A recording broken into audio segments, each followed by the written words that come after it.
बिहार निवडणुका झाल्या आणि बिहारमध्ये आता एनडीएचं सरकार आलं. पण आता प्रत्येक जण क्रेडिट घ्यायच्या मागे की एक झालं कशामुळे. मोदी म्हणतोय माझ्यामुळे झालं, ते लोढा म्हणतो माझ्यामुळे झालं, तिकडे नितीश बाबू म्हणतो माझ्यामुळे झालं, आणि बाकीचे म्हणतात की काँग्रेसच्या रणनीतीमध्ये चूक झाली त्याच्यामुळे ते पडले आणि हारले, आणि म्हणूनच आता बिहारमध्ये एनडीए सरकारने बाजी मारली.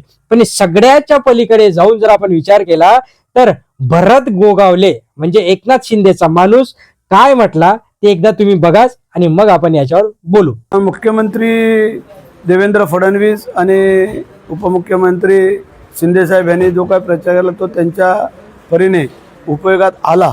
कारण बरीचशी जनता यूपी, बिहार, मध्य प्रदेश ही आपल्या महाराष्ट्रामध्ये राहतात, त्यांना कल्पना आहे, आणि त्यांच्या अनुषंगाने साहेबांनी जाऊन जो काय प्रचार केला त्याचा उपयोग निश्चित झाला.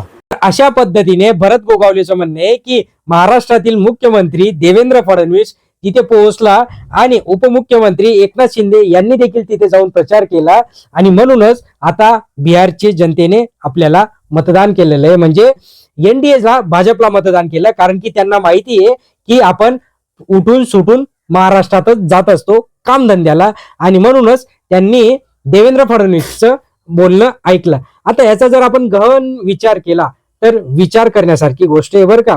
म्हणजे या देवेंद्र फडणवीसने आपला महाराष्ट्र सांभाळला जात नाहीये. या एकनाथ शिंदेने आधी मुख्यमंत्री आता उपमुख्यमंत्री पदावर खुश आहे. या उपमुख्यमंत्री पदावर असणारा एकनाथ शिंदे हा असा माणूस झालाय की घर का ना घाटका अशी गोष्ट झाली ना. त्या महायुतीमधनं बाहेर पडता येतं ना, स्वतःचं काही अस्तित्व सिद्ध करता येतंय. कारण की जर निकाल लागला धनुष्यबाणाचा तर मग ही शिवसेना कुठल्याच कामाची राहणार नाही, यांना विलीन व्हावं लागणार आहे बीजेपी मध्ये. अशा एकनाथ शिंदेने तिथे बिहारमध्ये जाऊन प्रचार केला, आणि मग बिहारच्या जनतेने विचार केला की नाही, म्हणजे विचार करा, हे देवेंद्र फडणवीसने तिथे जाऊन सांगितलं की तुम्ही बीजेपीला मतदान करा. म्हणजे महाराष्ट्रामध्ये हे बीजेपी वाले जवळ 100% बीजेपी वाले महाराष्ट्रात आहे. पण जर विचार केला तर आज बिहारच्या जनतेच्या 17% लोक म्हणजे जवळपास 4 ते 4.5 कोटी लोक हे महाराष्ट्रामध्ये येऊन राहत आहेत. जर विचार केला तर एवढी मोठी संख्या, म्हणजे आता काय होईल, हे बीजेपी सरकार आलं ना तिथे विकास होईल ना काही होईल. आता पुढचे 5 वर्ष आपल्या लोकांना, मराठी लोकांना, या बिहारी लोकांना आपल्याला परत सहन करावं लागणार आहे. ते आपल्या महाराष्ट्रात येतील आणि इथे येऊन ते परत कामधंद्याला लागतील, आणि आपल्या लोकांचे कामधंद्यांवरचं जे काही प्रभुत्व असणार आहे ते कमी होणारच आहे. आता हे सगळ्यांमध्ये विचार करण्यासारखी गोष्ट आहे की बघा ना, एकीकडे कोणी म्हणतं की ईव्हीएम मुळे जिंकलं, मोदी म्हणतो की आमच्या स्ट्रॅटर्जी एवढ्या भारी होत्या की आम्ही त्याच्यामुळे जिंकलं.